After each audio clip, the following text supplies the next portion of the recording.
The whole table was smiling because they thought their mystery savior was about to walk in and crown my brother as the future CEO. My father raised a toast to his leadership while I sat there holding the truth that could erase his title in one sentence. They built their entire identity on the assumption I was harmless. When they demanded to meet the investor holding $9 billion in their firm, I did not introduce a stranger. I introduced myself. My name is Ella Perez. I stopped using the name Kincaid years ago, a choice that started as a frantic attempt at independence and hardened into a necessary shield. Tonight, however, sitting at the far end of the mahogany dining table in my parents' estate outside Lexington, Kentucky, the distinction felt less like a shield and more like a target. The air in the room was so thin and pressurized, it felt as if we were dining inside a submarine that had dived too deep. The dining room had not changed in 2 decades.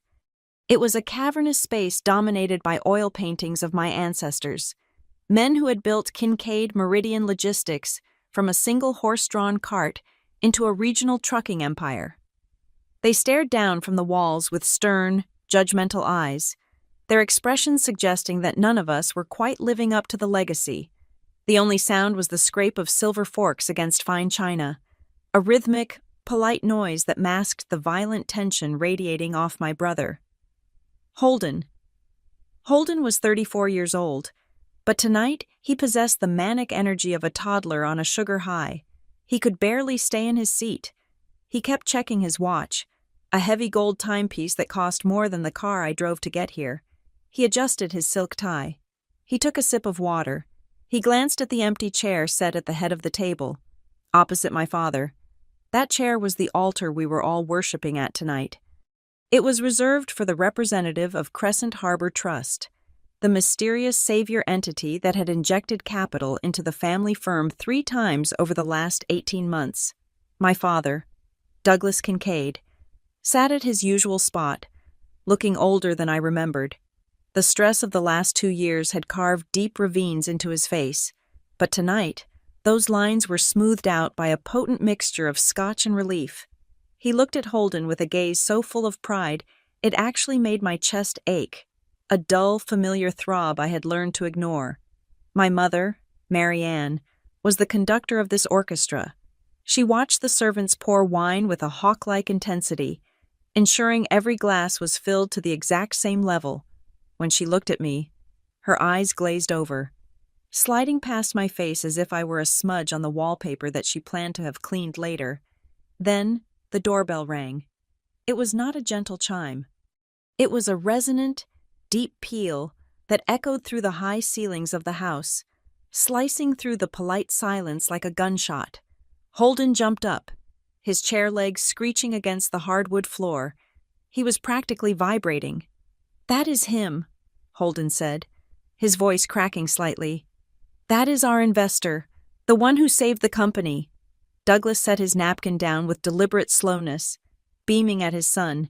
He looked at Holden as if my brother had personally walked into a burning building and carried the company ledger out on his back. Mary Ann clasped her hands together, a beatific smile spreading across her face. "Sit down, son," Douglas said, his voice rich with satisfaction. "Let the staff handle the door. We want to look composed when he enters."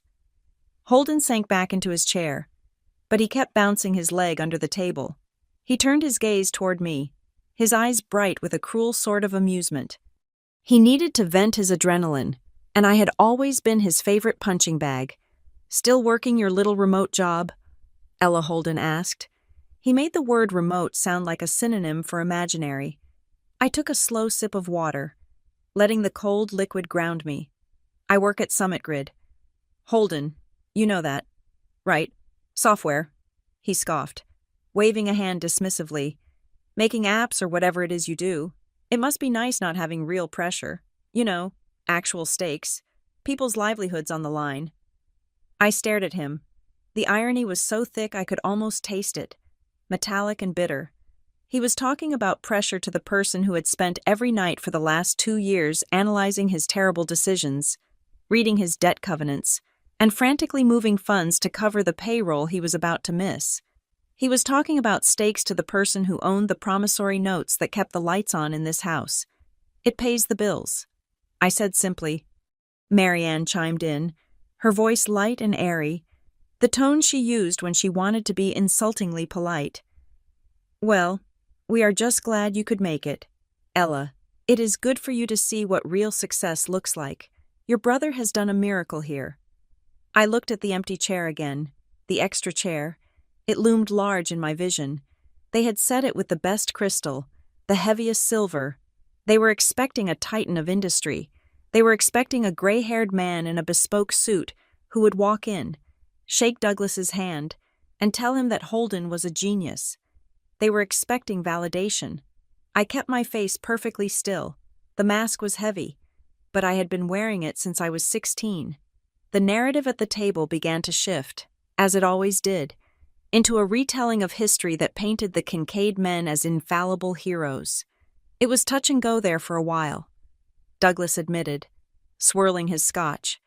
When the fuel prices spiked last year, I thought we might have to sell the fleet. But you didn't, Marianne said, looking at Holden. No, we didn't, Holden said, puffing out his chest. I told you, Dad. I told you that if we just projected confidence, the market would respond. And then I found Crescent Harbor. I almost choked on my water. You found them, I asked, my voice calm, though my pulse was hammering in my throat. Holden smirked. I put the signal out. Ella, in this business, it is all about who you know. I leveraged some connections, made a few calls to private equity channels. I knew we needed a partner who understood the long-term vision, not just some vulture capitalist looking to strip us for parts. Crescent Harbor saw the potential. They saw me. He actually believed it. That was the terrifying part. He had convinced himself that the anonymous emails, the blind trust structures, and the wire transfers from the Cayman Islands were a result of his personal charisma. He did not know that Crescent Harbor was just a shell name I had come up with while staring at a painting of a boat in my living room in Minneapolis. They certainly invested a lot of capital, I said, keeping my eyes on my plate. $9 billion in valuation implies a significant commitment, Douglas said, correcting me with a tone of authority. That is what we are valued at now, thanks to the latest round. And tonight, we are going to finalize the board structure. Douglas looked at Holden with misty eyes. I am going to propose that the investor representative takes a seat on the board, obviously, but I'm also going to announce that you, Holden, will be named CEO effective next month. I will stay on as chairman, but it is time. You brought us back from the brink. You deserve the chair. Holden looked like he might cry. Thanks, Dad. I won't let you down. I gripped my fork so hard my knuckles turned white. They were doing it. They were actually going to hand the keys to the kingdom to the arsonist who had set the fire. Holden had not saved the company. He had over-leveraged the fleet to buy a warehouse district that sat empty for 8 months. He had ignored safety compliance audits that nearly cost us our Department of Transportation certification. The only reason the company was solvent was because I had stepped in, quietly, invisibly, purchasing the debt and injecting cash whenever the balance sheet bled red. I had done it to save the workers. I had done it to save the legacy my grandfather built. I had even done it, in some sick, twisted way, to save them from the humiliation of bankruptcy. But they did not see a rescue. They saw a coronation. Marianne turned to me, her smile tight. You should be happy for your brother. Ella, I know it is hard for you, being well, where you are in life, but try not to be so sour. I am not sour. Mother, I said, I am just waiting. Waiting for what? Holden laughed. The dessert cart. Or are you waiting for your little paycheck to clear? The insults were lazy, practiced. They were the same insults they had used when I was 20, when I left to study computer science instead of logistics management. They built their entire reality on the foundation that I was the failure and Holden was the success. If that foundation cracked, the whole house would come down. The doorbell rang again. This time, the silence that followed was heavy, awkward. He is late, Douglas grumbled, checking his watch. It is 7:15. Traffic, Holden said quickly, defending his imaginary hero. The drive out from the airport can be brutal. Or maybe he is just making an entrance. Power move. I respect that. Holden looked at me, a sneer curling his lip. He leaned forward, dropping his voice to a conspiratorial whisper that was loud enough for everyone to hear, probably a bit over your head. Ella, these high-level meetings. If you want to take your plate into the kitchen and eat with the staff once he gets here, no one would blame you. We don't want you to feel uncomfortable when the adults start talking business. The cruelty was breathtaking. It was not just that he wanted me gone. He wanted me to erase myself. He wanted me to agree that I did not belong at my own family's table. I looked at the empty chair. I looked at the heavy oak door that led to the foyer. I could hear the murmur of the housekeeper talking to someone in the hallway. I looked at my father, who was checking his reflection in a spoon, making sure his tie was straight. I looked at my mother, who was arranging the centerpiece, oblivious to the fact that her son was a hollow shell of a businessman. They were so sure, they were so incredibly, arrogantly sure that the universe worked the way they wanted it to. I reached into my blazer pocket and pulled out my phone. Put that away. Ella, Douglas snapped. We have a guest arriving. Show some respect. I ignored him. My thumb hovered over the screen. I had a message draft open to Elena Markham, the high-powered attorney standing on the other side of that front door. She had been waiting in the cold for 5 minutes, as instructed. Holden laughed. Let her text her friends. Dad, probably complaining about how boring we are. I looked Holden dead in the eyes. The air in the room seemed to freeze. For the first time all night, I let the mask slip just a fraction. I let him see the cold, hard calculation underneath. I am not texting a friend, I said softly. Holden faltered. His smile twitched. The doorbell rang a third time. Impatient now. Urgent. Holden looked at the door, then back at me. Confusion rippled across his face, a crack in the porcelain. I pressed send. The message was one word, now. I placed the phone face down on the table with a soft click. Who is it? Marianne asked, looking toward the hallway, sensing the shift in atmosphere. Why aren't they bringing him in? I folded my hands in my lap. I sat up straighter. I occupied the space in my chair not as a daughter, not as a sister, but as the majority shareholder of Kincaid Meridian Logistics. The heavy double doors to the dining room began to open. Holden stood up again, adjusting his jacket, a desperate smile plastered on his face. Here we go, he whispered. I did not stand. I did not smile. I just watched the door. And for the first time in 11 years, I did not feel like background furniture. I felt like the person holding the match. The doors swung wide. The room went silent. But it wasn't the silence of anticipation anymore. It was the silence of a vacuum. The second before the pressure wave hits, Holden's smile froze. The person walking through the door was not a man. It was not a stranger, and she was not alone. My attorney, Elena, stepped into the light, her briefcase in hand, her face unreadable, and behind her, the hallway was empty. There was no investor, there was no savior, there was only the echo of the doorbell, and the sudden, terrifying realization that the only person in the room who knew what was happening was the one they had spent a lifetime ignoring. Douglas looked at Elena, then at Holden, then at me. I am afraid there has been a misunderstanding. Holden stammered, looking past Elena for the man he was expecting. We are waiting for the representative from Crescent Harbor. Elena stopped at the foot of the table. She did not look at Holden. She looked directly at me. I met her gaze and gave a single, imperceptible nod. The dinner was over. The meeting was about to begin. To understand why I sat at that table with a nuclear weapon disguised as a legal document, you have to understand the silence of 11 years ago. It was not the stunned silence of a boardroom ambush. It was the suffocating, cotton-thick silence of a family that had decided you were irrelevant. I was 27 years old. It was Christmas Eve, and the Kincaid estate was dressed in its holiday armor. Garlands of fresh pine wrapped around the banisters, and the smell of roasting goose was heavy enough to coat the back of your throat. I had spent 3 weeks preparing for that night. I did not buy gifts. Instead, I had compiled a 60-page comprehensive analysis of the company's logistics inefficiencies. I had mapped out how integrating a cloud-based fleet management system could cut fuel costs by 12% and reduce driver turnover by optimizing routes. I waited until the dessert course. It was the only time Douglas stopped talking about himself long enough to breathe. I cleared my throat and slid the bound document across the polished oak. I think we are missing a massive opportunity in the Midwest corridor. I said. My voice shook. Just a little.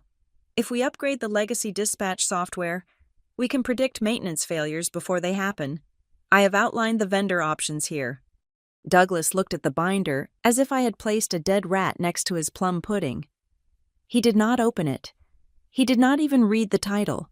He just smiled that tight, pitying smile that hurts worse than a slap.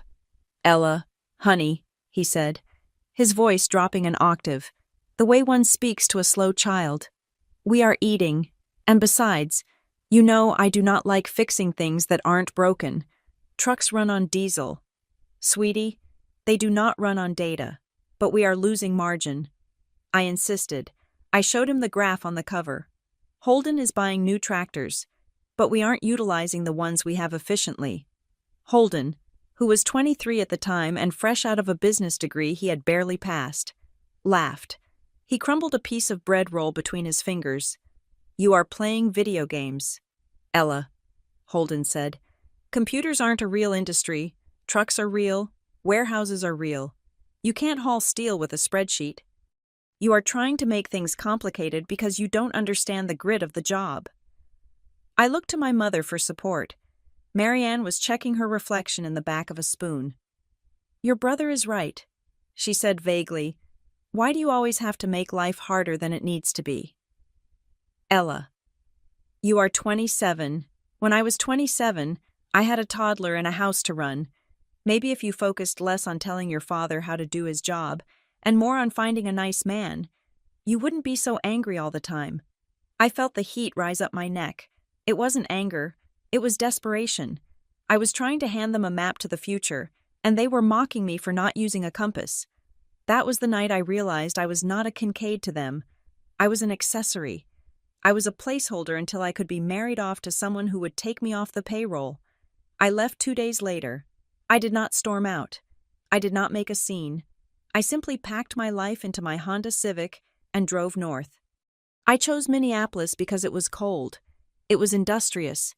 And it was 800 miles away from the suffocating expectations of Lexington. I needed to breathe. I needed to know if I was actually the incompetent dreamer they said I was, or if I was something else. I landed a job at Summit Grid Software within a week. It was a remote role, unglamorous back-end development and systems architecture.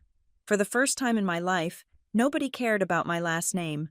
They cared about my code. If my syntax was clean, I was rewarded. If my logic was sound, I was respected. It was a meritocracy, and I drank it in like water in a desert. I lived quietly. I rented a 1-bedroom apartment in a converted flour mill. I drove that same Honda until the rust ate the wheel wells. I wore sweaters I bought on sale and cooked my own meals. To the outside world, I was just another mid-level tech worker living a modest, solitary life. I stopped going home for holidays. I sent cards. I sent generic gifts. I became exactly what they wanted me to be: invisible. Then, 3 years after I left, my grandfather died. Arthur Kincaid had been the one who started it all. He was a hard man, but he was fair. And unlike my father, he respected numbers. He had bypassed my father's control for a portion of his estate, leaving direct bequests to his grandchildren. The lawyer called me on a Tuesday morning. I remember standing in my small kitchen, holding a mug of lukewarm coffee, listening to the dry recitation of the will. To my grandson, Holden. The lawyer read, I leave my collection of vintage firearms and the hunting lodge in Montana. I waited. I expected a token, maybe a few $1,000s, maybe a piece of jewelry. And to my granddaughter, Ella, the lawyer continued, I leave the liquid contents of my personal investment portfolio, totaling $5,400,000. After taxes, I nearly dropped the phone. $5 million. In the world of Kincaid Meridian Logistics, where operating costs ran into the hundreds of millions, $5 million was a rounding error. It was nothing. To my father, it was pocket change. To Holden, it was the price of a few fancy tractors. They likely laughed when they heard the amount, thinking the old man had given me just enough to stay away comfortably. But to a normal person, to a woman living on a junior developer's salary in Minneapolis, it was an arsenal. I sat on my floor for hours that day. I looked at the bank transfer when it hit. I looked at the zeros. I could have bought a house. I could have traveled the world. I could have started my own software firm and never looked back. But I couldn't let go. That is the sickness of family. You can hate them. You can leave them. But you cannot excise the part of you that wants to protect the name you carry. I started watching the company from the outside. I pulled their public filings. I monitored their DOT safety scores. I subscribed to industry trade journals that track their market share. What I saw made my stomach turn. Without Arthur's steady hand, Douglas was drifting. He was letting Holden play CEO without the title. They were expanding into markets they didn't understand, buying real estate at peak prices, and neglecting the core fleet. They were bleeding. It was a slow bleed, the kind that feels like warmth until you realize you are dying. I tried to call my father once, about 6 months after the inheritance. "Dad," I said, "I saw the quarterly report. The debt-to-equity ratio is getting dangerous. If interest rates shift even half a percentage point, the service payments on those new loans will eat the entire profit margin." "Ella, please," he sighed. "We have advisors. We have bankers. We do not need our daughter lecturing us from an apartment in Minnesota. Enjoy your grandfather's money. Buy some nice clothes." He hung up. That click was the catalyst. That soft, dismissive disconnect was the moment Ella Kincaid truly died, and the investor was born. If they would not listen to my voice, they would have to listen to my money. I did not want revenge. Not then. I wanted to put a floor under them. I wanted to catch the falling knife before it severed the artery of the company my grandfather built. I loved the company. I loved the drivers who had taught me how to shift gears when I was 12. I loved the dispatchers who remembered my birthday. I loved the smell of diesel and the hum of the loading docks. I refused to let my brother's ego burn it to the ground. So, I formed the Crescent Harbor Trust. I did not do it alone. I hired a trustee, a man named Marcus, who asked no questions as long as the fees were paid. We set up a blind structure. I moved my grandfather's $5 million into the trust. It wasn't enough to buy control, not yet, but it was enough to start playing the game. I learned the language of leverage. I spent my nights after work studying financial instruments. I learned about convertible notes, preferred shares, and distress financing. I lived like a monk, saving 80% of my salary, funneling every spare cent into the trust. I wasn't gambling. I was hunting. I watched the market. When the logistics sector took a hit and Kincaid stock dipped, I bought. I didn't buy big blocks that would trigger a disclosure warning. I bought in small, steady drips. I was a ghost in the ledger. It gave me a strange, intoxicating sense of power. By day, I was Ella, the quiet coder who brought potluck dishes to office parties. By night, I was the entity analyzing Kincaid Meridian's balance sheet better than their own CFO. I remember the first time I saved them. It was 2 years after the inheritance. They had missed a covenant on a major loan. The bank was threatening to call in the debt. If they did, the company would have faced immediate liquidity issues. Bankruptcy was weeks away. I sat in my apartment, looking at the numbers. I could let them crash. It would serve them right. It would prove I was right. But I thought of the 300 drivers who would lose their pensions. I thought of the legacy. I had Marcus contact the bank. Crescent Harbor Trust offered to buy the debt. We restructured it, gave them breathing room, and took a position in preferred equity as payment. My father threw a party when the deal went through. I saw the photos on social media. Holden was toasting with champagne, taking credit for finding a flexible partner. They had no idea that the flexible partner was the daughter they had told to go find a husband. It wasn't malice that drove me. It was a desperate need to be real. Every share I bought was a brick in a wall of proof. Proof that I existed. Proof that I was competent. proof that I was worthy of the seat at the table they had denied me. But as the years went on, and the bailouts became more frequent, the love began to curdle. I watched Holden buy a boat while the company borrowed money to pay for fuel. I watched my mother remodel the estate kitchen for the third time, while I authorized a bridge loan to cover payroll taxes. The silence of my life in Minneapolis became a waiting room. I was waiting for the inevitable. I knew they would eventually run out of luck. I knew they would eventually back themselves into a corner so tight that no amount of charm could get them out. And I knew that when that day came, I would be the only one holding the key. I drove an old sedan, not because I had to, but because every dollar I didn't spend on myself was a dollar I could use to buy another piece of their fate. I wore off-the-rack suits to work, but I owned the mortgage on their headquarters. They thought I was miles away, living a small, inconsequential life. They didn't know I was right there in the room with them, woven into the contracts, embedded in the capital structure, holding the roof up over their heads while they mocked me for standing in the rain. I wasn't just investing in a company, I was investing in a moment, the moment when the doorbell would ring, and the polite fiction of their lives would finally shatter against the hard, cold reality of mine. The transformation from an angry daughter into a majority shareholder did not happen in a montage of fast-paced victories. It happened in the quiet, grinding hours between midnight and 4 a.m, illuminated by the blue light of 2 computer monitors in a Minneapolis apartment that smelled perpetually of stale coffee. I had the capital from my grandfather. But capital without intelligence is just kindling waiting for a spark.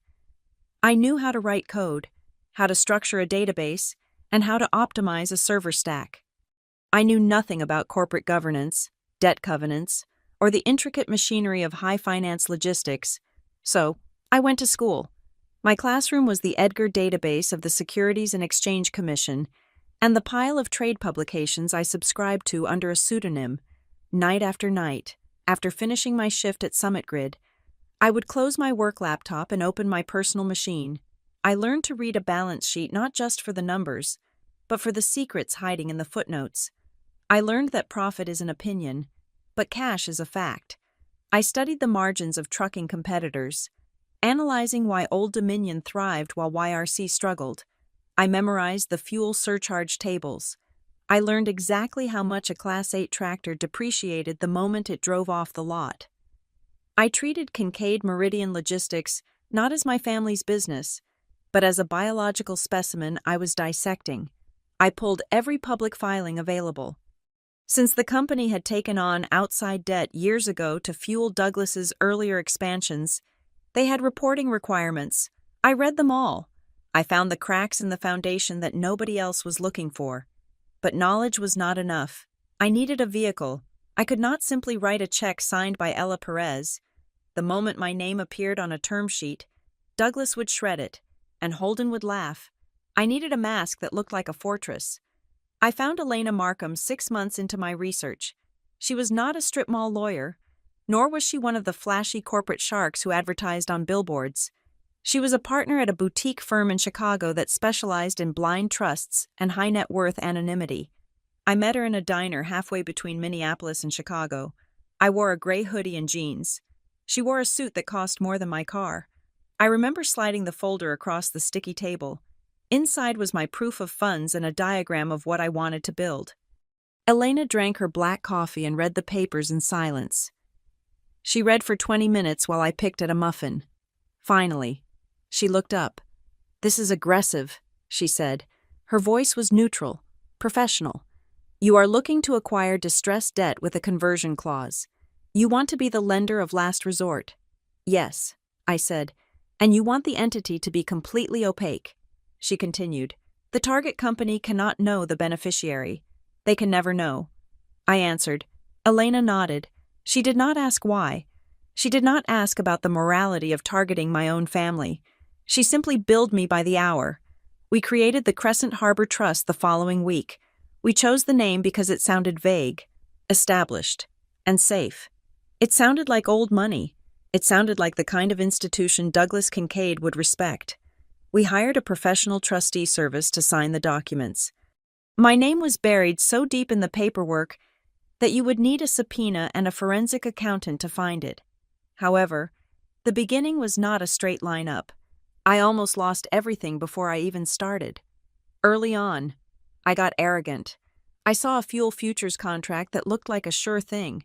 I thought I could double my grandfather's money in a month by predicting a spike in diesel prices due to a hurricane forecast in the Gulf.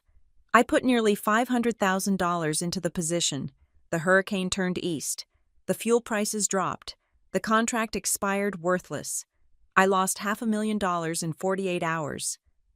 I remember sitting on my bathroom floor, staring at the tile, feeling the physical sickness of panic.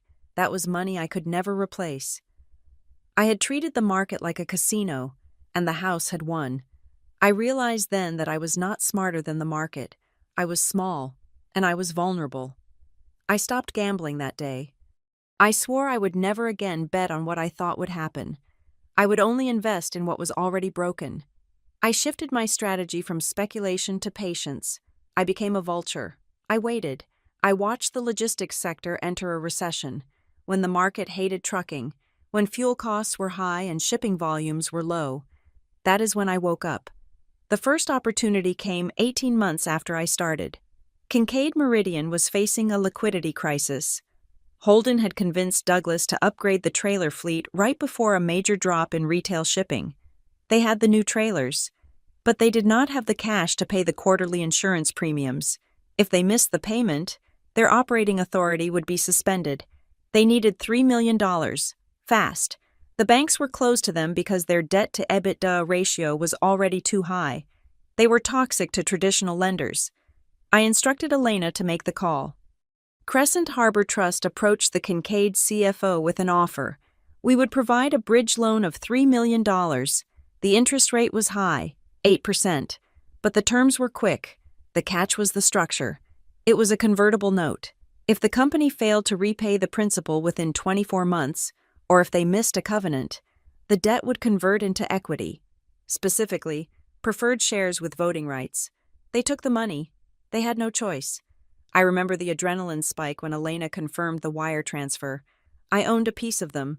It was a debt piece, but it was a foothold. 6 months later, they needed more. Holden had miscalculated the cost of a new logistics hub in Ohio. They were over budget by $2 million. Again, the bank said no. Again, Crescent Harbor stepped in. This time, I demanded steeper terms. I asked for warrants, the right to buy stock at a fixed price in the future. Douglas signed the papers. He was so relieved to have the cash that he didn't read the fine print about what would happen if the company valuation dropped.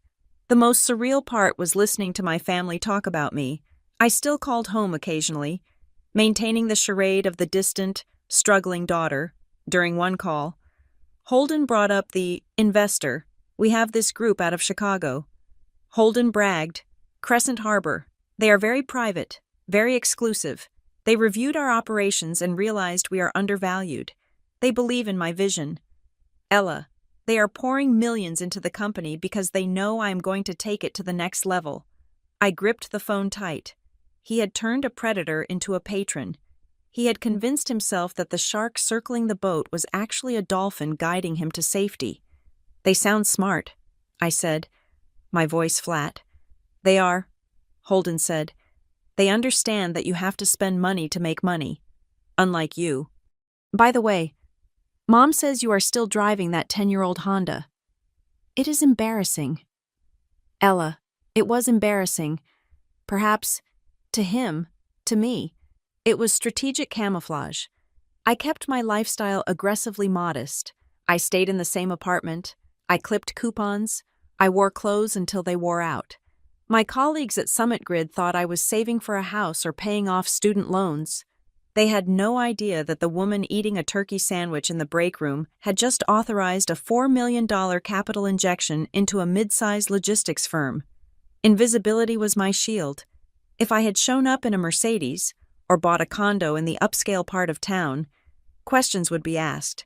My parents would wonder where the money came from. They would dig, and if they dug, they might find the trust. So I played the part of the poor relation. When I visited for holidays, I let them pay for dinner. I let Marianne slip $100 bill into my pocket and tell me to buy something nice. I took the money and deposited it into the trust account. Every single dollar they gave me out of pity. I used to buy another fraction of their control. The accumulation continued for 3 years. It was a slow strangulation. Every time the company hit a rough patch, a lawsuit from a driver, a spike in insurance costs, a lost contract, Crescent Harbor was there. We were the friendly voice on the phone offering a lifeline, but every lifeline came with a hook. By the time of the dinner party, I had converted the initial notes into equity. I had exercised the warrants. I had bought out a silent partner from the founding days who wanted to retire. I had amassed preferred shares that carried 10 times the voting weight of the common stock my father held. The valuation of $9 billion that Douglas was so proud of, that was real. But what he didn't understand was the cap table. He looked at the top-line number and saw success. I looked at the shareholder registry and saw ownership. I knew the bylaws of the company better than the corporate secretary. I knew that the preferred shares I held gave me the right to appoint the majority of the board if the company missed 3 consecutive quarters of profit targets. They had missed 4. I had been sitting on the trigger for months, waiting for the right moment. I did not want to pull it over an email. I did not want to pull it during a conference call. I wanted to see their faces. I wanted them to see me. The secrecy had been absolute. Elena was the only human being on earth who knew the truth. To the rest of the world, Ella Perez was a nobody. But in the ledger, in the cold, hard mathematics of business, I was the titan they were waiting for. I was the one who had kept the fuel tanks full. I was the one who had paid the drivers. I was the one who had saved the Kincaid legacy from the Kincaids. And as I sat at my desk in Minneapolis, looking at the final consolidation of shares that gave me 51% control, I felt a strange hollowness. It wasn't triumph. It was the heavy, solemn weight of responsibility. Holden thought the investor was coming to crown him. He did not realize the investor had been watching him fail for 3 years, noting every error, every ego-driven mistake, every wasted dollar. He thought he was the hero of the story. He didn't know he was the liability. I closed my laptop, rubbed my tired eyes, and looked around my small, dark apartment. It was time to go home. It was time to introduce them to the reality I had built in the dark. The year leading up to that dinner party was not just bad. It was a catastrophe that moved in slow motion. In the logistics industry, we call it a correction. But what happened to Kincaid Meridian was a dismantling. It started with the fuel. Diesel prices did not just rise. They became volatile in a way that made forecasting impossible. In January, the national average for on-highway diesel spiked 40 cents a gallon in 3 weeks. For a fleet the size of ours, that is not an inconvenience. That is a hemorrhage. Every time a driver filled up a tank in Ohio or Texas, the profit margin for that load evaporated before the truck even left the pump. Then came the insurance renewals. The entire transportation sector was getting hammered by nuclear verdicts in accident lawsuits, and premiums across the board jumped 30%. Kincaid Meridian, with its aging fleet and a few safety infractions that Holden had swept under the rug, was hit with a 50% increase. The company was bleeding cash from both Arteries operations and overhead. Any competent CEO would have slammed on the brakes. They would have frozen hiring, renegotiated vendor contracts, and parked the least efficient trucks to save on maintenance. Holden did the opposite. He decided that the way out of the crisis was to grow. He called it capturing market share while the competition retreats. I called it suicide. Holden announced the groundbreaking of a new, state-of-the-art cold storage distribution center outside of Nashville. It was a massive, shiny project with automated racking systems and a glass-walled administrative wing that looked more like a tech campus than a trucking terminal. The projected cost was $12 million. The lease terms were predatory, locking the company into payments that would cripple us if revenue dropped even 5%. I watched from my desk in Minneapolis as he presented the plan to the trade press. He looked handsome and confident in the photos, standing in a hard hat, pointing at a pile of dirt. He spoke about synergy and vertical integration. He did not mention that the company had less than 3 weeks of operating cash in the bank. My father, Douglas, ate it up. That was the tragedy of their dynamic. Douglas was terrified of the modern market. He did not understand the algorithms or the digital freight brokers that were undercutting his prices. So when Holden spoke with absolute certainty, using buzzwords that sounded impressive, Douglas clung to him, to my father. Confidence sounded like leadership. He did not realize that a man walking off a cliff often looks confident right until the moment gravity takes over. The real breaking point, however, was not the building. It was the Sterling retail contract. Sterling was our whale. They accounted for 22% of our annual revenue. We hauled their frozen goods across 6 states. Losing Sterling would not just hurt, it would kill the company. In May, Sterling quietly sent a notice of audit. They were updating their vendor compliance standards. They required all carriers to have real-time digital temperature monitoring with historical data backup for the last 12 months. It was a standard request in the modern food safety landscape. We did not have it. Holden had cut the IT budget to pay for the architectural renderings of his Nashville palace. The temperature loggers in our refrigerated trailers were 3 years old and required manual downloading at the terminal.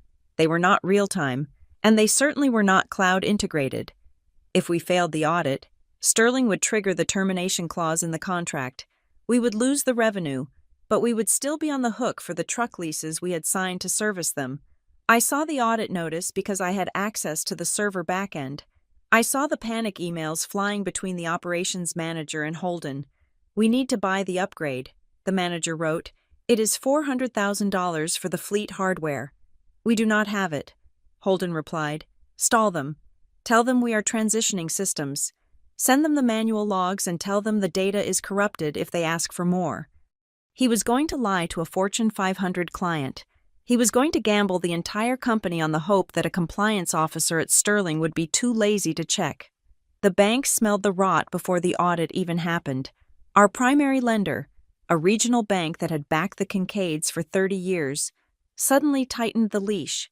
They sent a letter invoking a material adverse change clause. They wanted to review the books. They wanted to interview the executive team. They were asking the question that terrified Douglas the most. Who is actually steering this ship? I sat in my apartment, watching the stock ticker of our competitors. Knowing that my family was drowning, I had the power to save them. I had the capital in Crescent Harbor Trust. But I was also their daughter, and a foolish, sentimental part of me wanted to try one last time to save them as Ella. I called my parents on a Tuesday evening. When my father answered, he sounded exhausted. His voice was thin, lacking its usual boom. "Hi, Dad," I said. "I was just reading about the fuel surcharges. It looks brutal out there. We are handling it." "Ella," he said shortly, "the market cycles. We have seen it before." I hesitated. I gripped the phone so hard my hand cramped. "Dad, I heard rumors about the Sterling contract requirements. The industry is moving toward real-time data. If the company needs help with the software transition, I know people. I could look at the specs. I could maybe help you find a cheaper vendor." There was a silence on the line. For a second, just 1 second, I thought he might listen. I thought he might say, "Yes, Ella, we are in trouble. Please help us." Instead, he sighed, a sound of heavy impatience. "Ella, stop," he said. "You do not know what you are talking about. Sterling is fine. Holden has a great relationship with their VP of Logistics. They played golf last month. Business isn't about software specs. It is about relationships." But the audit I started— "Enough," Douglas snapped. "Why do you always call to criticize your brother as building a $12 million facility in Nashville? He is expanding the empire, and you are calling me to nag about temperature sensors. This is why you are not involved. Ella, you missed the forest for the trees." He hung up. I put the phone down. I felt cold, but it was a clarifying cold. It burned away the last shreds of guilt I had been carrying. He had just told me that a golf game was more important than data integrity. He had told me that my concern was nagging. They did not want my help. They did not respect my mind. So I gave them what they wanted. I gave them money, and I took their freedom in exchange. The next morning, Elena Markham contacted the Kincaid CFO on behalf of Crescent Harbor Trust. We offered emergency financing to cover the capital expenditure needs, which was code for the $400,000 hardware upgrade they desperately needed to pass the Sterling audit, plus enough to make the payroll for the next 2 months. But this time, the terms were not friendly. We demanded a senior secured position on all assets, meaning if they went bust, we got the trucks and the buildings before the bank got a dime. We demanded a strict covenant on operational cash flow, and most importantly, we included a clause that stated if the company failed to meet the new financial targets for 2 consecutive quarters, Crescent Harbor Trust would have the right to appoint a chief restructuring officer with executive authority. It was a trap. I knew they would miss the targets. Holden's Nashville project was bleeding money, and the fuel costs were not going down. I was essentially asking them to sign a document that handed me the company in 6 months. Douglas signed it. He signed it because payroll was due on Friday, and he could not bear the shame of telling his drivers their checks would bounce. 2 days later, the money hit the Kincaid accounts. They bought the sensors. They passed the Sterling audit by the skin of their teeth. They paid the drivers. And then, Holden went on the attack. He did not thank the universe for the reprieve. He did not humble himself. He spun the narrative. I saw the internal memo he sent to the staff. Team, it read, I am thrilled to announce that I have secured a significant new round of investment from our strategic partners at Crescent Harbor. This capital will fuel our expansion into Nashville and proves that the market has absolute confidence in our direction. While other carriers are shrinking, Kincaid Meridian is growing. He was taking credit for the noose I had just tightened around his neck. I printed out that memo and taped it to the wall above my monitor. That was the moment I realized the danger was not bankruptcy. Bankruptcy is just math. You sell the assets, you pay the creditors, you move on. The danger was Holden. He was a malignant force. He was driving the firm into a cliff at 80 miles an hour while demanding applause from the passengers. He truly believed he was untouchable. He believed that the money appeared because he deserved it. He did not understand that the strategic partner he was bragging about was the sister he had mocked for driving a used car. The months ticked by. The Nashville facility opened and sat half empty. Just as I predicted, the lease payments started eating into the operating cash. They missed the first financial target in the Crescent Harbor contract. Then they missed the second. The trap snapped shut. Legally, I now had the right to walk into that building and fire everyone. I owned the debt. I owned the voting shares. And I owned the governance triggers. But I waited. I waited for the annual strategic dinner. I waited until they were all gathered, celebrating their own brilliance, rewriting history to erase their failures. I wanted them to feel safe. I wanted Holden to stand up and toast his own genius. Because the fall is always harder when you think you are flying. The prime rib on the table was rare, bleeding red juice onto the white porcelain in a way that made my stomach turn. I pushed a piece of meat around my plate, watching the way the candlelight flickered against the heavy crystal goblets. We were back in the present moment, seated in the dining room that felt more like a courtroom than a home. The air was thick with the scent of roasted garlic and expensive perfume, but underneath it, I could smell the familiar, metallic tang of anxiety. Holden was performing. There was no other word for it. He was not eating. He was broadcasting. Every gesture was calibrated to look executive. He held his wineglass by the stem, swirling the vintage Cabernet with a practiced nonchalance that he had undoubtedly copied from a movie about Wall Street. It is all about scalability, Holden said, his voice projecting to the back of the room as if he were addressing a shareholder meeting rather than his parents and his estranged sister. The investor understands that. That is why they are coming tonight. They know that what we are building in Nashville is not just a warehouse. It is a logistics ecosystem. Douglas nodded, chewing slowly, his eyes fixed on his son with a desperate sort of adoration. You have the vision, son. That is what matters. The market fluctuates, but vision is permanent. I took a sip of water to wash down the bile rising in my throat.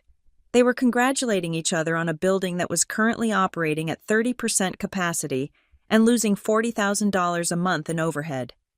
They were praising a vision that was funded entirely by the high-interest debt I owned. Marianne turned her gaze toward me. It was a slow, sweeping look that took in my off-the-rack blazer, my unstyled hair, and my lack of jewelry. She smiled, and the expression was filled with a terrifying, pitying warmth. "You are so quiet tonight, Ella," she said softly. "I am just listening." I replied, "It must be overwhelming for you." She continued, tilting her head, "All this talk of millions and mergers. I was telling your father just the other day how nice it must be to have a simple life like yours." I set my fork down. "A simple life. You know what I mean," she said, reaching out to pat my hand. Her skin was cool and dry. "You clock in, you clock out. You do not have to worry about the legacy. You do not have to carry the weight of 300 families on your shoulders like your brother does. It is a blessing. Really, not everyone is built for stress. Some people are just meant to be comfortable." She made the word comfortable sound like a synonym for failure. She was rewriting my entire existence into a cautionary tale of mediocrity. In her mind, I was the daughter who couldn't hack it, the one who retreated to a small apartment to hide from the glare of their brilliance. She had no idea that the stress she claimed I couldn't handle was actually the stress I was inflicting upon them. "I suppose I do value stability," I said, keeping my voice even. Holden laughed. It was a sharp, barking sound. "Stability is just a nice word for stagnation." "Ella," he said. He leaned back in his chair, unbuttoning his suit jacket to reveal the custom lining. "Look, do not feel bad. Someone has to do the grunt work. If everyone was a CEO, who would write the code? Or whatever it is you do. I write the code that ensures you do not get flagged by the Department of Transportation. I thought, I write the checks that keep the lights on in this house." I looked at Douglas. I wanted him to say something. I wanted him to defend me, even a little. But he just looked at his watch, then at the empty chair at the head of the table. "He is 20 minutes late," Douglas muttered. "He is testing us," Holden said, waving a hand dismissively. "It is a power move. I respect it. When you control $9 billion in capital, you do not look at a clock. You arrive when you arrive. He probably wants to see if we unravel, but we won't. We are Kincaids." The irony was so sharp it felt like a physical puncture wound. Holden was right about one thing: the investor was testing them, but he was wrong about the gender, and he was wrong about the location. The investor was not stuck in traffic. The investor was sitting across from him, wondering if he had ever actually read the profit and loss statement he signed last week. Holden turned his eyes back to me, sensing he had an audience for his cruelty. "You know, Ella," he said, lowering his voice to a conspiratorial tone, "if this meeting gets too intense, and it will, you can step out. We are going to be discussing complex equity structures and governance rights. I do not want you to feel embarrassed if you cannot follow the conversation." I stared at him. The candlelight reflected in his eyes, masking the fear I knew was hiding there. He was terrified. He was terrified that the investor would ask a question he couldn't answer. He was using me as a punching bag to steady his own shaking hands. "I think I will be able to keep up," I said. Holden smirked. "Cute, but seriously, when the heavy hitters walk in, just try to fade into the background. Do not bring up your little computer theories. This is the big leagues." The room felt suddenly too small. The heat from the fireplace, the smell of the roast, the suffocating weight of their arrogance, it was all too much. I needed air. I needed to reset the mask before I let it drop forever. I stood up. The chair scraped loudly against the floor. "I am going to get some fresh air," I said. Marianne sighed. "Oh, Ella, do not go far. It is rude to be absent when a guest arrives. I won't be far," I promised. I walked out of the dining room, down the long hallway lined with portraits of unsmiling ancestors, and out the front door. The night air of Kentucky was cold and damp. It smelled of wet leaves and distant wood smoke. I walked to the edge of the stone porch and gripped the railing. The limestone was rough under my palms, grounding me. I closed my eyes and breathed. I counted backward from 10. For 11 years, I had been the ghost. I had been the shadow. I had let them define me because it was safer than letting them know me, but tonight, the safety ended. Tonight, the ghost was becoming flesh and bone. I heard the crunch of gravel on the driveway. I opened my eyes. A black sedan had pulled up silently, its headlights cut. It was not a limousine.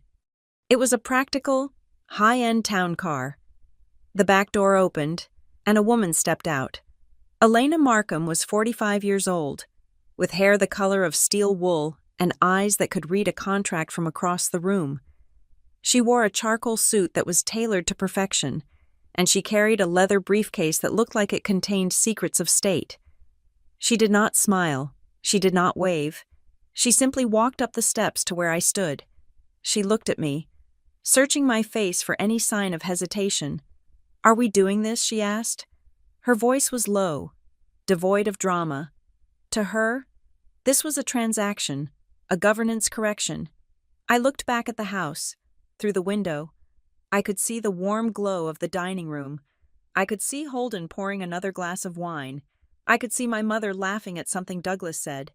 They looked like a picture-perfect family. They looked like a fortress that could never be breached. I turned back to Elena. "We are doing this," I said. She nodded once, then she handed me a thick folder from her briefcase. "Here is the voting proxy," she said, "and the deed to the debt." I took the folder. It was heavy. Elena adjusted her jacket. She did not ask if I was okay. She knew that question was irrelevant. She walked to the front door and reached for the handle. But I stopped her. "No," I said. "I will open it." She stepped back, understanding.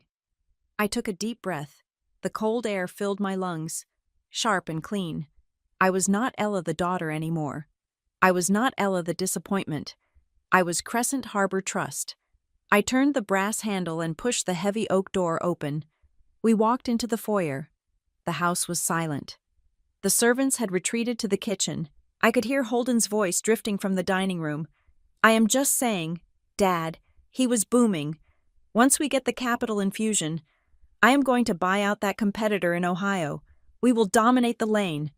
I walked down the hall, my heels clicking on the marble. Elena walked a step behind me, a silent sentinel. We reached the double doors of the dining room. They were closed. I did not knock. I pushed the doors open with both hands. The conversation inside stopped instantly.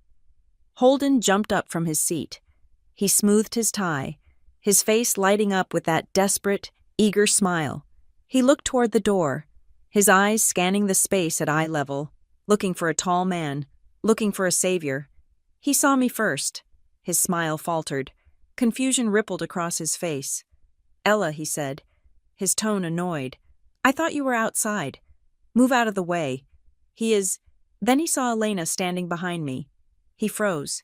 He looked at Elena, taking in the briefcase, the suit, the absolute lack of deference in her posture. He looked back at me. "Where is he?" Holden asked, his voice tight. "Where is the investor?" Douglas stood up slowly, his napkin falling to the floor. Marianne put a hand to her throat. I walked into the room. I did not go to my seat at the end of the table. I walked to the head of the table. I walked to the empty chair. I placed the heavy folder on the placemat. Holden looked at the folder. He looked at me. And for the first time in his life, the arrogance drained out of him, replaced by a dawn of horrific understanding. I rested my hands on the back of the chair he had been worshipping all night. "Hello, Holden," I said. Holden blinked, his brain refusing to process the data. "Who is she?" He pointed at Elena. "Is she the assistant?" Elena stepped forward. Her voice was clear, cutting through the room like a scalpel. "I am Elena Markham, General Counsel for Crescent Harbor Trust." Holden let out a breath, a laugh bubbling up in his chest. Oh, thank God. "Okay, nice to meet you. Where is the principal? Where is the man in charge?" I pulled the chair out. The sound was loud in the silent room. I sat down at the head of the table. I looked at my father. I looked at my mother. And then I looked at my brother, locking eyes with him. "There is no man." "Holden," I said. The silence that followed was not empty. It was heavy. It was the sound of a worldview shattering. I reached into the folder and pulled out the single sheet of paper that listed the beneficial ownership of the trust. I slid it across the mahogany table until it stopped right in front of him. "Read the name," I said. Holden looked down. He read. He looked up. His face went pale, the blood draining away so fast it looked like he might faint. "No," he whispered. "Yes," I said. I picked up the wine glass that had been set for the investor. I took a sip. "Shall we begin?" The silence that followed Elena's introduction was not the silence of peace. It was the silence of a vacuum, the kind that exists in the split second after an explosion before the sound wave actually hits you. I sat at the head of the table, my hands resting flat on the cool wood, watching the people who had raised me struggle to comprehend the new reality I had just laid before them. Elena Markham remained standing. She did not fidget. She did not look apologetic. She stood with the absolute stillness of a professional who knew she held every ace in the deck. "I am Elena Markham," she repeated, her voice level and devoid of theatricality.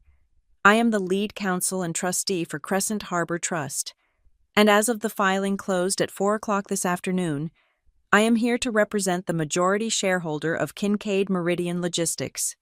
Holden blinked. His brain was misfiring, unable to bridge the gap between the sister he mocked and the power structure being described. Then, his defense mechanism kicked in.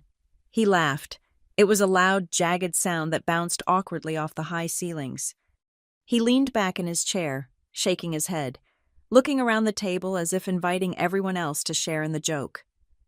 "Okay, wow," Holden said, wiping a tear of mirth from his eye. "You really had me going there for a second. Ella, this is elaborate. I will give you that. Did you hire her? Is she an actress? Because the suit is a nice touch. Very convincing." He looked at Douglas, grinning. "She is trying to get back at us for the jokes. Dad, it is a prank, a bit expensive for someone on her budget, but you have to admire the commitment." Douglas did not laugh. He was staring at Elena, and specifically at the pin on her lapel, the emblem of the American Bar Association's corporate governance section.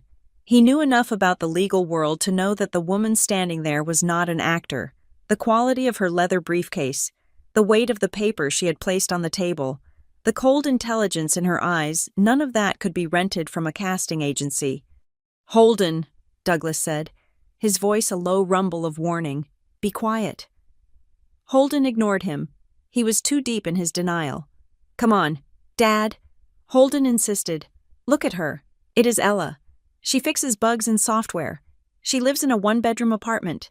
She drives a car that barely passes inspection. You really think she is the mysterious billionaire investor? It is absurd. It is actually pathetic that she thinks we would buy this." I did not speak.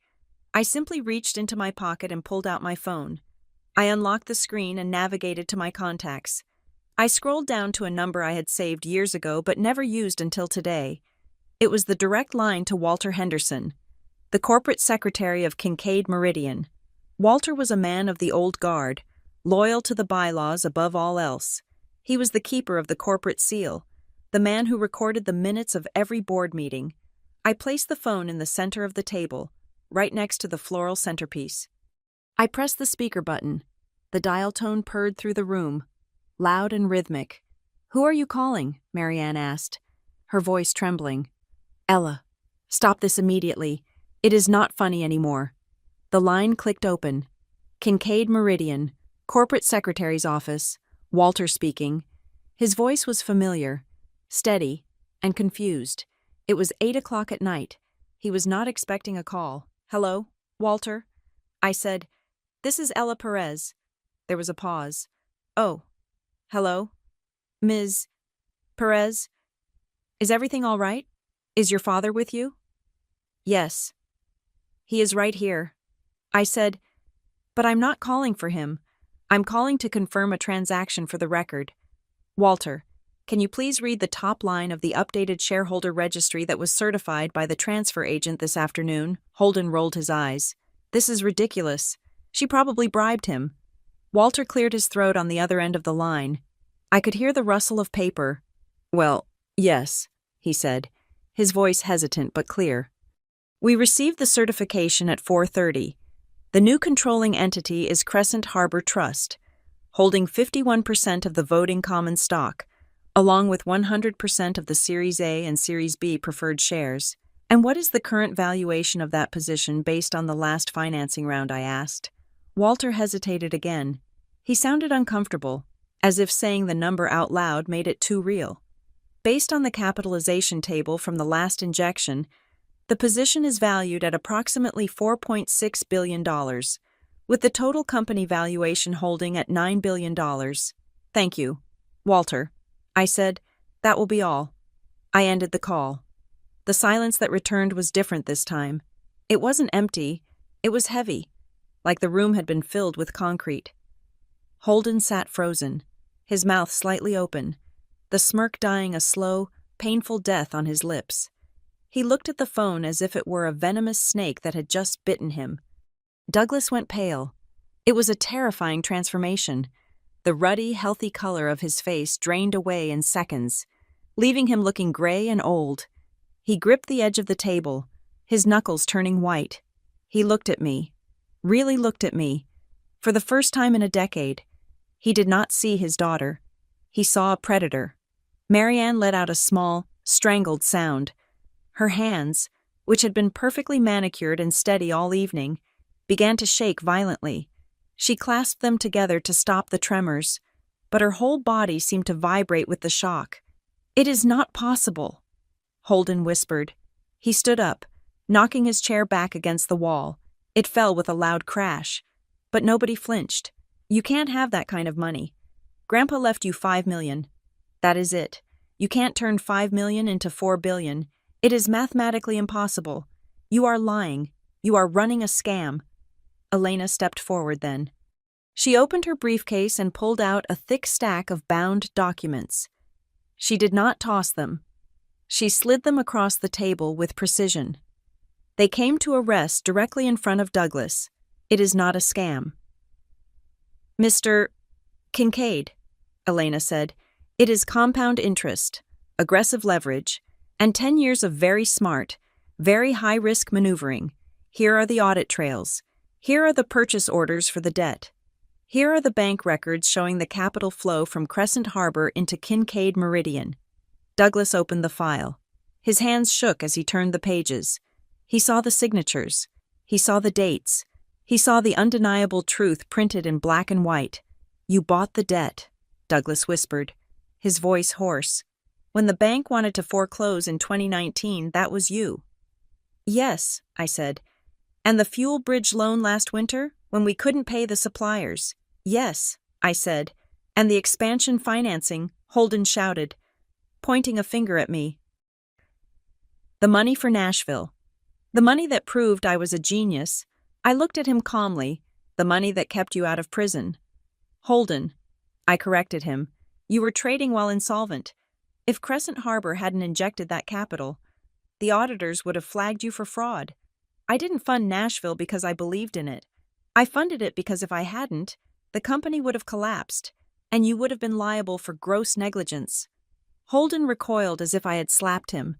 He slumped against the sideboard, looking suddenly small inside his expensive suit. The narrative he had built, the story of the golden boy, the visionary, the chosen one, was disintegrating in real time. He wasn't the hero. He was the damsel in distress, and his sister was the one who had been paying the ransom. Why, Marianne asked. Her voice was thin and fragile, cracking under the weight of the moment. She looked at me with eyes full of tears, but they weren't tears of gratitude. They were tears of betrayal. "Why didn't you tell us?" she asked. "If you had this money, if you were this successful, why did you let us treat you like that? Why did you sit there and let your brother mock you? Why did you make us worry about you?" I felt a flash of anger, hot and sharp, but I pushed it down. I kept my voice steady, because I didn't do it to impress you. "Mother," I said, "and I didn't do it to be part of the family. I did it because this company feeds 300 families, and Holden was driving it off a cliff. But the secrecy," Douglas said, looking up from the documents. He looked defeated. "Why the shell companies? Why the blind trust? You are a Kincaid. You could have walked in the front door." I leaned forward. The candlelight caught the reflection in my eyes. Could I asked. Think back. Dad, think back to Christmas. 11 years ago. I tried to walk in the front door. I brought you a binder full of research. I told you how to save the margins. And what did you say? You told me trucks run on diesel, not data. You told me to go find a husband. I looked at Holden. You told me I was playing video games. You said I didn't understand the real world. I looked back at Douglas. If I had come to you 5 years ago and said, Dad, I want to invest, would you have taken my money, or would you have patted me on the head and told me to let the men handle the business? If I had warned you about the debt, would you have listened, or would you have told me I was being negative? Douglas opened his mouth, then closed it. He looked down at his plate. He knew the answer. We all knew the answer. You wouldn't have believed me, I said softly. You built your entire world on the idea that Holden is the genius and I am the failure. If I had tried to change that story with words, you would have laughed at me. So I changed it with money. I didn't ask for permission. I bought it. Holden looked up. His eyes were wild, desperate. So this is it, he spat. You are here to what? Fire us, evict us. Is that the plan? You want to humiliate us in our own house. I stood up. I walked over to the window and looked out at the dark grounds of the estate. I had played on that lawn as a child. I had learned to ride a bike on that driveway. I am not here to humiliate you. Holden, I said, turning back to face them, I am here to stop you. I walked back to the table and rested my hand on the back of the chair again. The mystery investor you were waiting for, the one you thought was coming to validate you, the one you thought was going to hand you the CEO title and tell you that you were special. I paused, letting the words hang in the air. That person never existed. Every check I wrote wasn't a vote of confidence. It was a containment strategy. I wasn't funding your success. I was buying your mistakes so they wouldn't destroy the legacy. Holden sank into a chair. Not the one at the head of the table, but a side chair, far away from the center of power. He put his head in his hands. Marianne was weeping now. Soft, quiet sobs into her napkin. Douglas just stared at the papers, tracing the signature line on the debt purchase agreement. You own it all, Douglas whispered. The trucks, the terminals, the house, the corporate entity holds the mortgage on the estate. Yes, Elena clarified. Technically, Crescent Harbor allows you to reside here as part of the executive compensation package. Douglas looked at me. There was fear in his eyes, but there was also something else, a strange, grudging respect. He was a businessman, after all, and he knew a hostile takeover when he saw one. He just never imagined the raider would have his own last name. So what happens now? Douglas asked. I looked at the clock. It was 8:15. Now, I said, signaling Elena to close her briefcase. The dinner is over. The board meeting is tomorrow at 9 o'clock sharp, and this time, nobody is going to be late. I picked up my phone. I did not say goodbye. I did not hug my mother. I simply turned and walked out of the room. Elena following close behind. As I reached the doorway, I heard Holden's voice, small and broken. Ella. I stopped, but I did not turn around. You are going to ruin us, he said. I looked at the open door ahead of me, leading out into the night. No. Holden, I said, I already saved you. You just don't know it yet. I walked out of the house, leaving the door wide open behind me, letting the cold air rush in to clear the stagnation of 20 years. The investor had arrived, and she had work to do.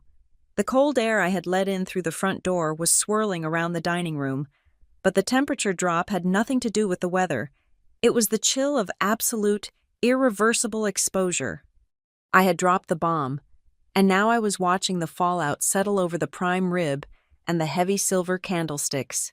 My father, Douglas, was the first to try to wrestle the world back into a shape he recognized. He did not look at the legal documents Elena had slid across the table. He looked at the walls, at the portraits of his ancestors, as if asking them to witness this insurrection. Then he slammed his open palm onto the mahogany table. The sound was not a gavel. It was a spasm of denial. This cannot be happening. he announced. His voice was loud, booming, the voice he used to intimidate union reps and junior dispatchers. Not in my house. You do not walk into my home with a stranger and threaten your family. Ella, I don't care what papers you have. I am your father, and I am the chairman of this board. I watched him, a decade ago. That voice would have made me shrink into my chair. It would have made me apologize for existing. But tonight, I just saw a man who had forgotten that respect is a currency, and he was overdrawn. I am not threatening you, Dad. I said, I am informing you. And this is not a family discussion. This is a shareholder notification. You are my daughter, he shouted, his face flushing a dangerous shade of purple. Not right now, I replied. Right now, I am the entity that owns 51% of your voting stock, and that entity requires a competent management team. Holden, who had been slumped in his chair like a puppet with cut strings, suddenly jerked upright. The shock was wearing off, replaced by a frantic, scrambling survival instinct. He looked at the documents, then at me, calculating the angles. He realized that shouting wouldn't work, so he switched tracks.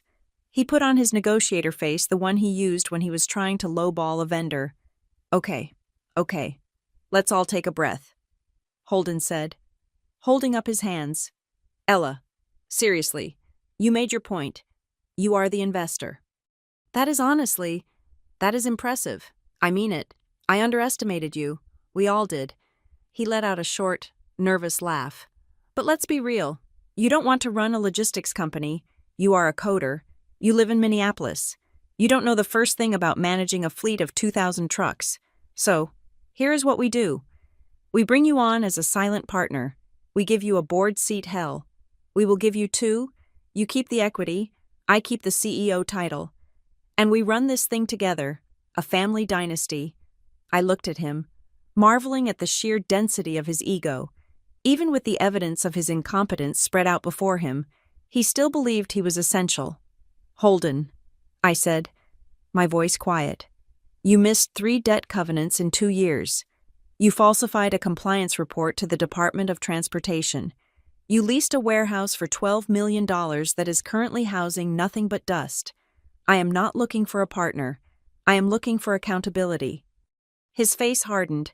The negotiator vanished, replaced by the bully I had known since childhood. You can't just remove me, he snapped. The board won't support it. They are loyal to Dad. They are loyal to the name. The board has a fiduciary duty to the shareholders. Elena interjected. She had not moved from her spot by the sideboard. Her voice was cool water on a grease fire, and since Ms. Perez is the majority shareholder, the board serves her interests. If they vote to keep a CEO who has demonstrated gross negligence, they will be personally liable for the subsequent lawsuits. We have already prepared the files. Holden turned on her. You shut up. This is between us. It hasn't been between us for a long time. I said, it hasn't been between us since you decided to use the company credit line to cover your personal margin calls. The room went deadly silent. Marianne gasped. She looked at Holden, her eyes wide. Holden, is that true? Holden's mouth opened and closed. He looked at Douglas, then at his mother, panic flaring behind his eyes. It was a detail I wasn't supposed to know. It was buried deep in the miscellaneous expense accounts, that was a temporary liquidity issue. Holden stammered, I paid it back, mostly. You embezzled corporate funds to gamble on tech stocks. I said, and you lost. And then you had Dad sign off on a consulting fee to cover the hole in the ledger. I looked at Douglas. He refused to meet my eyes. He stared at his wineglass, his shame radiating off him in waves. He knew. Of course he knew. He had covered for the Golden Boy because admitting Holden was a thief would mean admitting he had bet on the wrong horse. Marianne let out a sob. It was a ragged, wet sound. She put her face in her hands, her shoulders shaking. How could you do this to us? Ella, she cried. Her voice was muffled, but the accusation was clear. Not, how could Holden steal, but how could Ella expose it? We have a reputation in this town. She wept, lifting her tear-streaked face. The Kincaids are pillars of the community. If this gets out, if people know, we will be laughingstocks. You are going to destroy your brother's life over money. Over some trucks, I felt a crack in my chest. A hairline fracture where the old hurt lived. Even now, with the truth laid bare. Her first instinct was to protect the image, not the integrity. Her fear wasn't that her son was a criminal. Her fear was that the country club would find out. I am not doing this to destroy him, Mother. I said, I am doing this to save the company from him, and I am doing it to save the 300 employees who would lose their jobs when he inevitably bankrupts the firm next year. You are being cruel, she whispered. You have always been so hard, so unyielding. You could have come to us. We are a family. You could have talked to us. I laughed. It was a dry, humorless sound that hurt my throat. I stood up and walked to the fireplace, leaning against the mantel. The heat of the fire was intense, but I felt cold. I tried. I said, I tried twice. I looked at Douglas. Do you remember June of 2018? I sent you an email. I marked it urgent. I attached a risk assessment of the fuel hedging strategy Holden was using. I told you that if the market turned, we would be exposed to $6 million in losses. Douglas frowned, his brow furrowing. I get a lot of emails. Ella, you replied to it. I said, you wrote back 2 words. Stick to computers. Douglas winced. And then, I continued, my voice trembling slightly. 3 years ago, when you had the liquidity crisis, I called you. I offered to introduce you to a consultant who could help restructure the debt. I didn't say it was me. I just wanted to help. You told me I was nagging. You told me I was jealous of Holden's success. You hung up on me. I walked back to the table and placed my hands on the wood. Leaning in so I was eye level with my father, I didn't hide from you because I wanted to be mysterious. Dad, I hid because every time I showed my face, you told me I didn't belong. You forced me to be a stranger, so I became the most powerful stranger in your life. Douglas looked up at me. His eyes were red-rimmed, watery with age and whiskey and regret. He looked at Holden, who was staring sullenly at the floor. He looked at Marianne, who was lost in her own vanity, and then he looked at me. For a moment, the bluster was gone. The titan of industry was gone. He was just a tired old man realizing he had thrown away the diamond to keep the stone. I didn't see you, he whispered. The words hung in the air, heavy and suffocating. I know, I said, and now it is too late. Elena stepped forward, checking her watch. She was the metronome keeping time in the chaos. Mr. Kincaid, Mrs. Kincaid, she said respectfully but firmly. We have lodged the necessary paperwork with the state. An emergency board meeting has been scheduled for tomorrow morning at 9 o'clock at the corporate headquarters. She looked at Holden. Your attendance is required. Mr. Kincaid, but your voting rights have been suspended pending the outcome of the independent review. Security will have a temporary badge for you at the front desk. Your executive access has been revoked as of 5 minutes ago. Revoked. Holden spat. Standing up again, you locked me out of my own email. We secured the company assets. Elena corrected. I picked up my phone. I did not want to stay for the weeping. I did not want to stay for the bargaining. I had done what I came to do. I am leaving now. I said, I will see you in the boardroom tomorrow. I turned and walked toward the hallway. Elena fell into step behind me. I heard the scrape of footsteps. Fast, angry footsteps.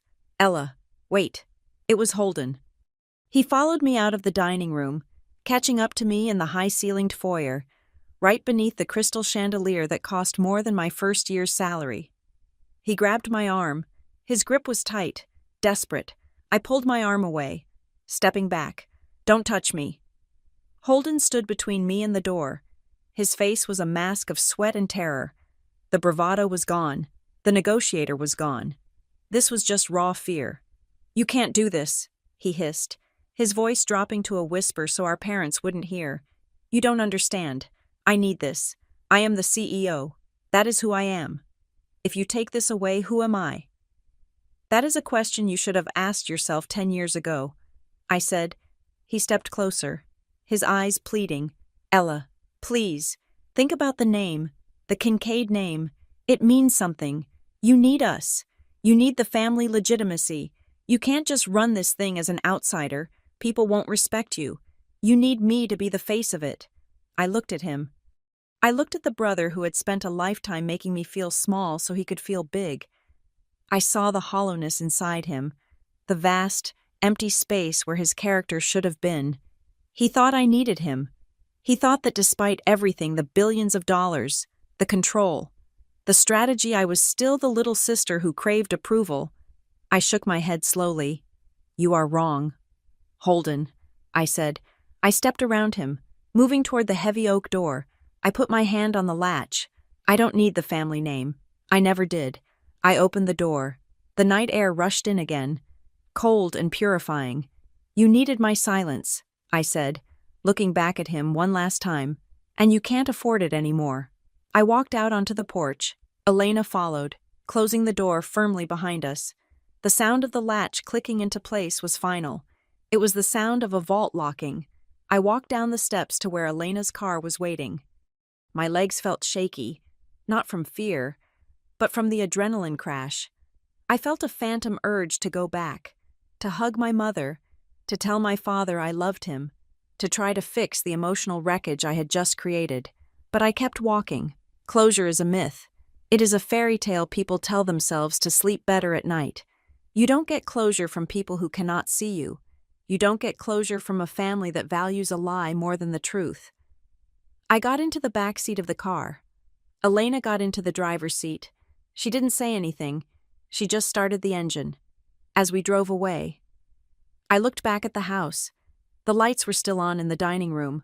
I could imagine them in there, Douglas staring at the wall, Marianne crying over the centerpiece, Holden pacing the floor like a trapped animal. I didn't feel happy. I didn't feel sad. I just felt light. The weight of the secret was gone, and for the first time in my life, the road ahead was entirely my own. The morning sun hitting the glass facade of the Kincaid Meridian headquarters in downtown Louisville felt less like a new day and more like an interrogation lamp. It was 9 o'clock in the morning. The air inside the executive conference room on the 40th floor was scrubbed clean and chilled to a precise 68 degrees, a stark contrast to the humid, emotional heat of the dinner party the night before. I walked into the room with Elena Markham a step behind me. I was not wearing the comfortable sweaters I usually wore to my remote job at Summit Grid. I was wearing a navy suit that was sharp enough to cut glass. Purchased 3 years ago for this exact hour, the boardroom was already full, the urgent governance notice Elena had issued electronically at 8:15 the previous night had done its job. The 12 members of the board were seated, their postures varying from defensive to confused. My father, Douglas, sat at the head of the table, but he looked like a guest in his own home. He was pale, his eyes rimmed with red, his hands clasped tightly over a leather folio. He did not look up when I entered. Holden sat to his right. He had clearly not slept. His hair was perfectly styled, but his eyes were manic, darting around the room, assessing loyalty, counting votes. When he saw me, his jaw tightened, a muscle feathering in his cheek. I did not take a seat at the foot of the table. I walked to the front, standing next to the projection screen. Elena placed her briefcase on the credenza and began distributing thick-bound dossiers to each director. The sound of heavy paper hitting the polished wood was the only noise in the room. "Good morning," I said. My voice was not loud, but in the acoustic perfection of the room, it carried to every corner. "I am Ella Perez. As of yesterday evening, the trust I control, Crescent Harbor, is the majority shareholder of this company. We are here to discuss the future." A murmur rippled through the room. I scanned the faces. I knew them all from my research, though most of them had not seen me since I was a teenager. There was the old guard men like Robert Vance and Arthur Miller, who had been golfing with my father since the 80s. They looked at me with a mixture of betrayal and confusion. To them, business was about loyalty, and I was an insurgent. Then there were the skeptics newer directors brought in to modernize the firm, who had been quietly outvoted by the Kincaid family block for years. They looked curious. They were looking at the numbers Elena had just handed them, and I could see the dawn of realization in their eyes. And then there were the others, the ones I was most interested in. Holden stood up before I could continue. He buttoned his jacket, flashing a smile that didn't reach his eyes. It was the smile of a politician who knows the polls are crashing. "Before we begin," Holden said, his voice smooth, practically dripping with false charm, "I want to address the elephant in the room. My sister has acquired a significant stake in our debt. It is a bold move, and honestly, I applaud the initiative. But let's be clear. This is a family matter that has spilled into the boardroom. We appreciate the capital infusion. Ella, really. But operating a logistics network requires experience, not just a checkbook." He looked around the table, trying to make eye contact with his allies. "We cannot let a hostile financial maneuver disrupt our operations." Holden continued, "We are in the middle of a critical expansion in Nashville. We need stability. We need the leadership that has brought us this far." I waited for him to finish. I did not interrupt. I let him hang himself with his own platitudes. When he sat down, looking pleased with his little speech, I signaled to Elena. She tapped a key on her laptop, and the screen behind me illuminated. It was not a slide about family, it was a slide about math. "Stability is exactly why I am here," I said. I pointed to the screen. It displayed a graph of the company's operating cash flow over the last 24 months. It was a nosedive. "This is not a hostile takeover," I said, keeping my tone clinical. "This is a rescue intervention. Under the current leadership, Kincaid Meridian has missed 3 primary debt covenants. We have failed a preliminary safety audit that, had I not intervened with emergency capital, would have grounded 20% of the fleet. And the Nashville expansion my brother just mentioned, I clicked to the next slide. It showed the occupancy rates of the new facility, 0%. The Nashville facility is burning $400,000 a month in carry costs. I said, "It is an empty shell. It was built on a speculative lease that no data supported." Holden slammed his hand on the table. "That is a long-term play," he shouted, the charm evaporating instantly. "You are looking at quarterly results. You have to look at the 5-year horizon. I am looking at the bankruptcy horizon." "Holden," I shot back, "and it is 3 months away." The room went silent. The word bankruptcy has a way of sucking the oxygen out of a corporate environment. Robert Vance, one of the old guard, cleared his throat. He looked at Douglas, then at me. "Ella, honey," he started, using a diminutive that made my skin crawl. "These are serious accusations. Your father has led this company for 40 years. Are you saying he doesn't know what he's doing?" I looked at Robert. I respected his loyalty, even if it was misplaced. "I am saying that my father trusted the wrong operational data." I said, "I am not asking for revenge. I am asking for a governance overhaul. I am demanding a full forensic audit of all related party transactions, lease approvals, and debt exposure." At the mention of related party transactions, I saw 2 heads snap up, William Sterling and Gerald Ford. They were longtime board members, stalwarts of the Kincaid Circle. They had always voted with Holden on his expansion projects. They had always silenced the dissenters, and now I knew why. I clicked the remote again. The screen changed. It displayed a complex web of vendor contracts for the Nashville construction project. I promised you I would bring facts. I said, "So let's talk about the construction bids for the new hub." The general contractor, Vector Industrial, was awarded the contract without a competitive bidding process. Their bid was $2 million higher than the industry standard. I looked directly at William Sterling. Vector Industrial is owned by a holding company registered in Delaware. I said, "But if you dig through the shell companies," which I did, "you find that the primary beneficiary is the brother-in-law of Director Sterling." William's face turned a mottled shade of gray. That is a coincidence," William stammered. "I recused myself from that vote." "The minutes show you voted yes," I said, holding up a printout. "And you failed to disclose the conflict of interest. That is a breach of fiduciary duty."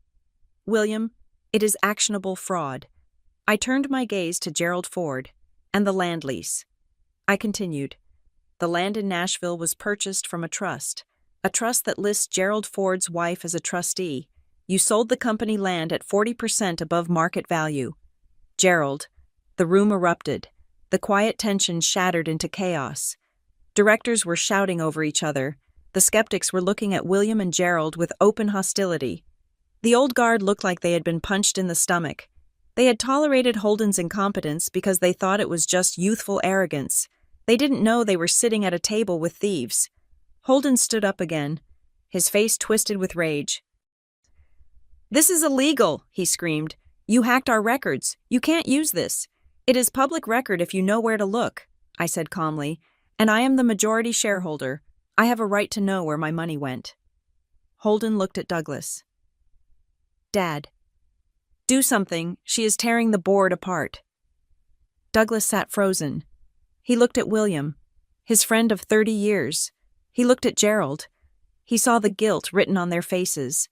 He realized that while he was busy playing the patriarch, his loyal friends had been picking his pockets. Douglas closed his eyes. He looked smaller than I had ever seen him. I waited for the noise to die down. It took a full minute. When silence returned, it was fragile and tense. Holden tried one last tactic: intimidation.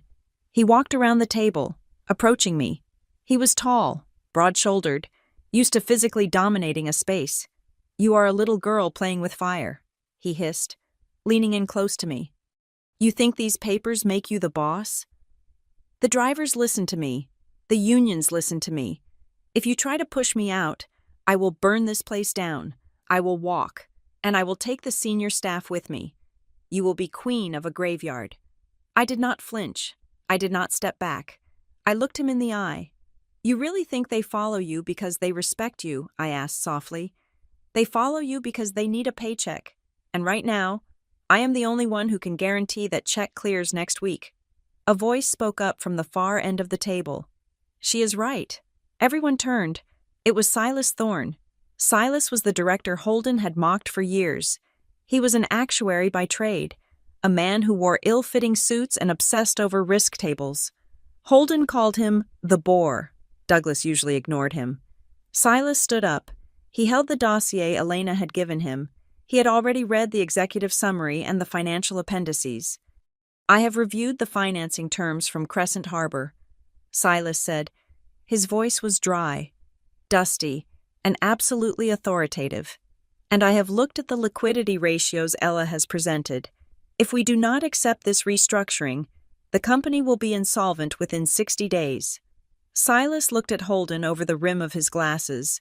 "And regarding the Nashville contracts, if these allegations are true, and the documentation looks solid, we are facing massive liability. We need to distance the company from this immediately." Silas looked at me. "I move that we adopt the shareholders' proposal," he said. Holden looked at Silas as if the furniture had suddenly started speaking. You are backing her. I am backing the math." "Holden," Silas said, "I always back the math." Elena stepped forward. "We have a motion on the floor," she said. "The proposal is as follows. Douglas Kincaid will transition to the role of Chairman Emeritus, effective immediately, relinquishing operational control. Holden Kincaid will be placed on immediate administrative suspension pending the results of a third-party forensic audit. An interim CEO will be appointed by Crescent Harbor Trust. I need a second," Elena said. The room held its breath. Robert Vance, the leader of the old guard, looked at Douglas. He looked at the devastation on his friend's face. He looked at the evidence of betrayal by William and Gerald. He realized the era was over. "Second," Robert whispered. Holden gasped. "Et tu?" Robert didn't look at him. He looked at the table. "All in favor?" Elena asked. Silas raised his hand. The skeptics raised their hands. Robert raised his hand. Slowly, heavily. Then, one by one, the rest of the board raised their hands. Even William and Gerald, terrified of the lawsuit I was undoubtedly about to file, raised their hands in a pathetic attempt to show cooperation. The only hand that stayed down was Douglas's. He didn't vote. He just sat there, staring at the polished wood, mourning the death of his illusion. "The motion carries," Elena said. Holden stood there, alone in the center of the room. He looked at the sea of hands against him. He looked at me. The realization hit him. It wasn't just a loss. It was an eviction.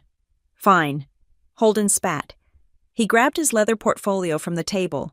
He didn't look at Douglas. He didn't look at his mother's empty chair. She hadn't even been invited. He looked only at me, and the hatred in his eyes was pure and undiluted. "You think you won," Holden said, his voice shaking with rage. "You think you can just sit in the big chair and run things? You have no idea what is buried in those files. Ella, you have no idea what I did to keep this company alive." "I do know," I said calmly. "That is why I ordered the audit." Holden laughed, a sharp, manic sound. "Enjoy the wreckage, sister, because when the authorities see what is in the books, you won't be the savior. You will be the accessory." He turned and stormed out of the room, slamming the heavy glass door so hard the frame rattled. The vibration hung in the air. I looked at the board. I looked at my father. "Thank you, gentlemen," I said. "Now, if you will excuse us. Silas, Elena, and I have work to do." Meeting adjourned, as the directors filed out, silent and shell-shocked.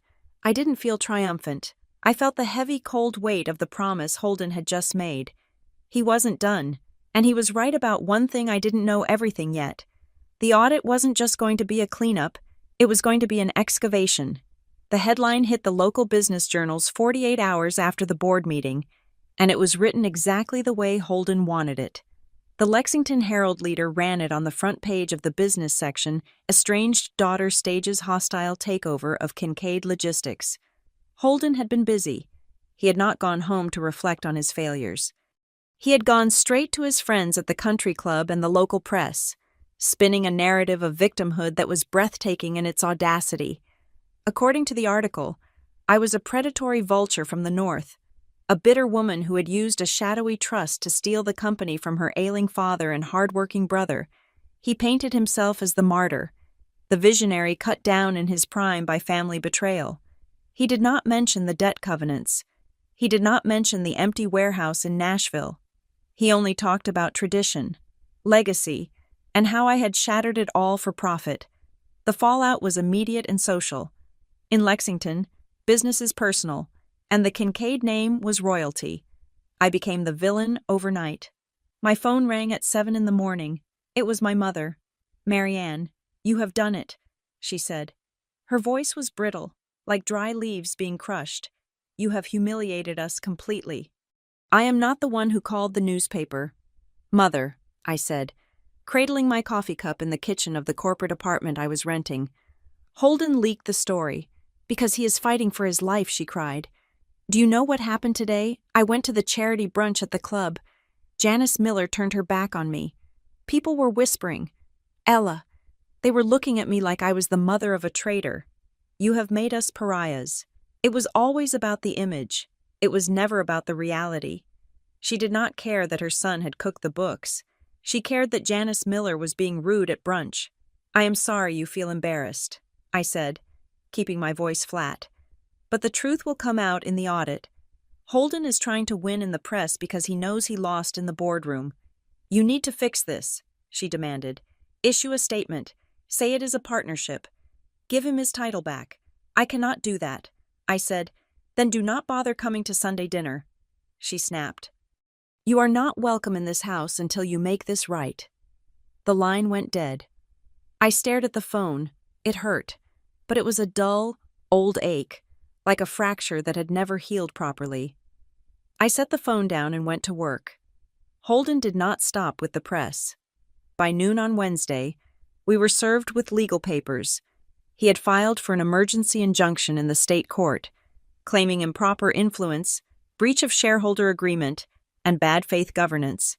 He was arguing that Crescent Harbor Trust had manipulated the stock price to force a takeover, and that my actions were detrimental to the company's long-term stability. It was a desperate, flailing move, but it was dangerous. An injunction could freeze our ability to operate. It could lock the bank accounts and stop us from making payroll. Elena Markham was waiting for it. We sat in the temporary war room we had set up in the executive suite. The table was covered in stacks of paper. "This is standard interference," Elena said, flipping through the filing. He is hoping a local judge will be sympathetic to the Kincaid name and pause everything just to be safe. Can he win? I asked.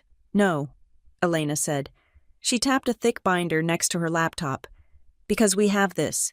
She had compiled a fortress of compliance letters. We had the trustee records showing every single purchase order was legal. We had the minutes from the board meeting where the directors, including Holden's own allies, had voted to remove him. We had the debt agreement signed by Douglas himself. We are not going to fight him in the papers, Elena said. We are going to bury him in procedure. I will have this dismissed by Friday.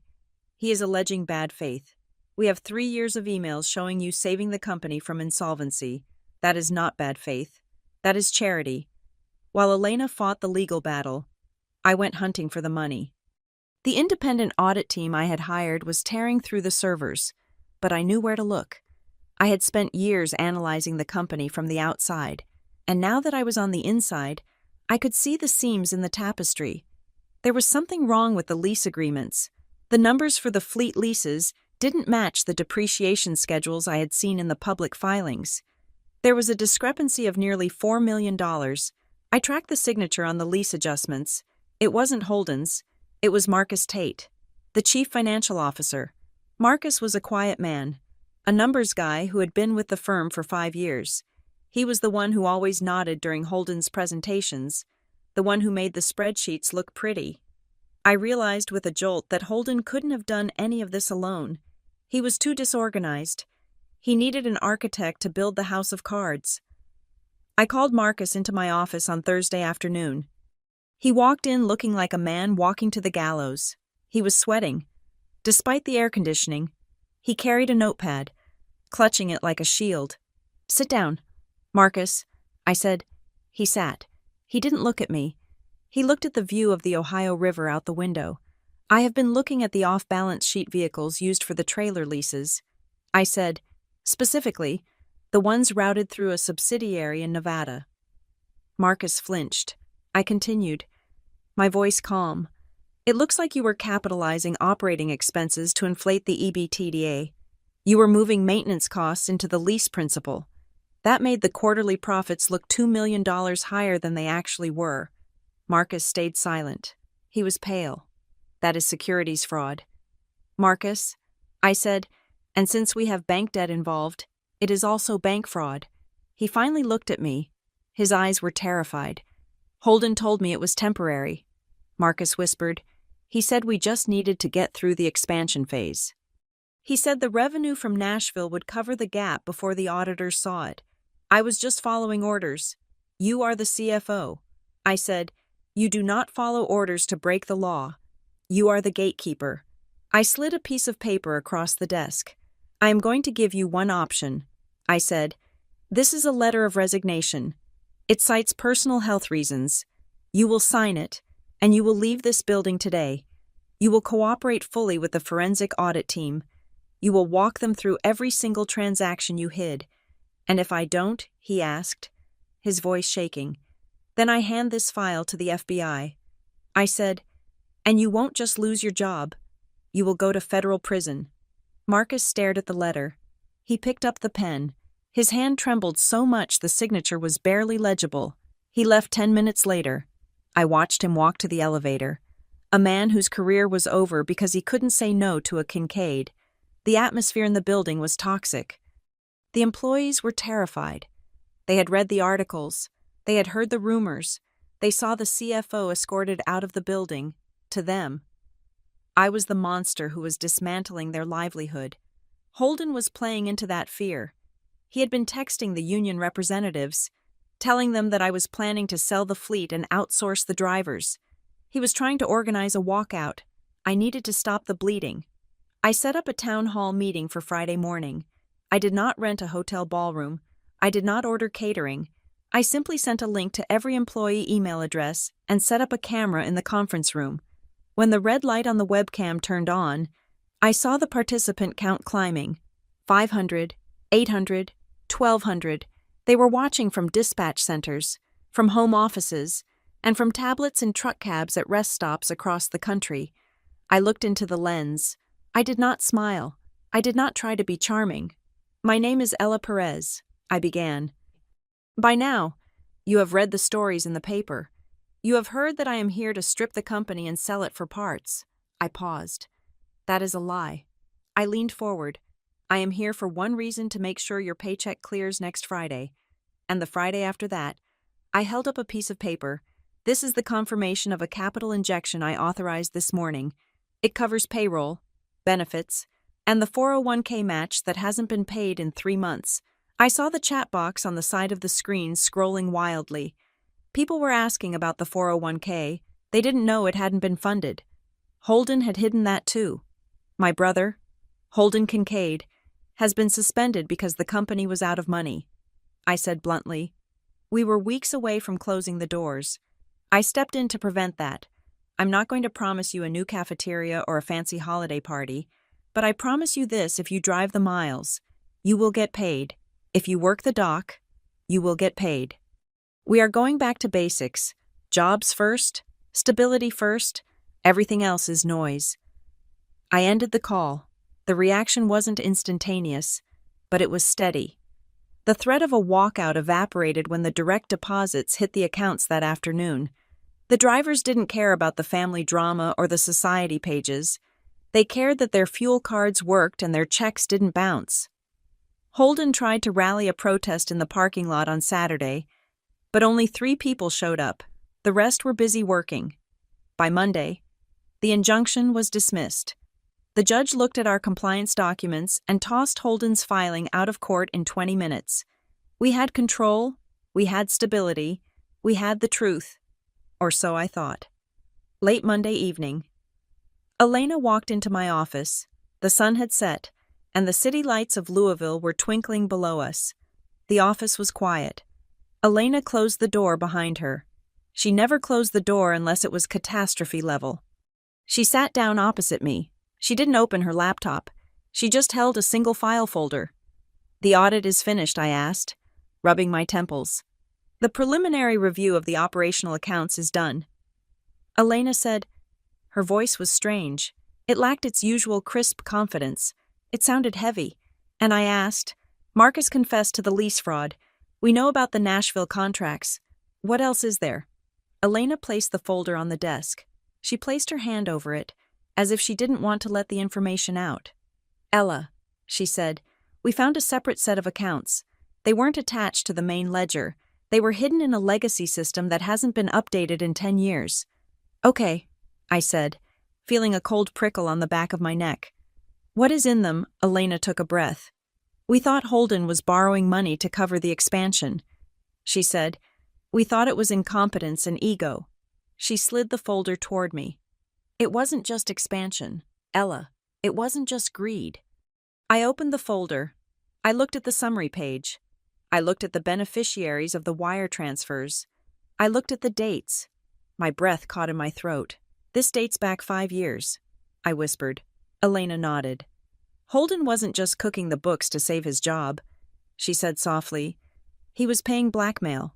I looked up at her, the room spinning slightly. Blackmail, I asked. Who? Elena pointed to the name on the second page. A shell company connected to a gambling syndicate in Las Vegas, she said, and another one connected to an offshore account in the Caymans. She leaned back, her face grim. He didn't just lose money on stocks. Ella, he borrowed from loan sharks. He borrowed from people who break legs, and he used the company accounts to pay the interest. That is why the cash flow was always zero. He was funneling millions out the back door to keep himself alive. I stared at the numbers. It was worse than fraud. It was criminal endangerment of the entire enterprise. But that is not the worst part, Elena said. I looked at her. How can it be worse? Elena turned the page to the final document in the stack. It was a promissory note. It was signed 3 months ago. Look at the cosigner, Elena said. I looked at the signature at the bottom of the page. It was shaky, weak, but unmistakable. Douglas Kincaid. My father knew. Elena said, he didn't just cover for the incompetence. He signed the guarantee on the illegal loans. He knew Holden was in debt to the mob, and he mortgaged the company assets to protect him. I felt the air leave my lungs. I sat back in my chair, the files slipping from my fingers. It is worse than we thought. Elena said, echoing the silence in the room. We didn't just have a corporate cleanup on our hands. We had a federal crime. And my father wasn't a victim. He was a co-conspirator. The victory I thought I had won suddenly felt like ashes in my mouth. I had come to save the company from my brother. I didn't realize I would have to destroy my father to do it. The special shareholder meeting was not held in the glass-walled conference room on the 40th floor. It was held in the auditorium on the ground level, a space usually reserved for holiday parties and town halls. This time, however, there were no balloons and no speeches about quarterly bonuses. The room was packed. Every chair was filled with board members, legal counsel, key investors, and the senior management team.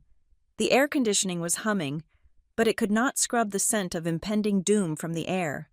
I stood at the podium. To my right sat Elena Markham, her face composed and terrifyingly neutral. To my left sat the independent auditor, a man named Saracen, who had spent the last 72 hours dissecting the corpse of Kincaid Meridian's finances. My father, Douglas, and my brother, Holden, sat in the front row. They were not on the stage. For the first time in the history of the company, the Kincaid men were part of the audience, looking up at the leadership rather than looking down on the workers. I did not waste time with pleasantries. We are here to review the final findings of the forensic audit. I said. My voice echoed slightly in the large room. The investigation is complete. What we found is not a case of bad luck. It is not a case of market volatility.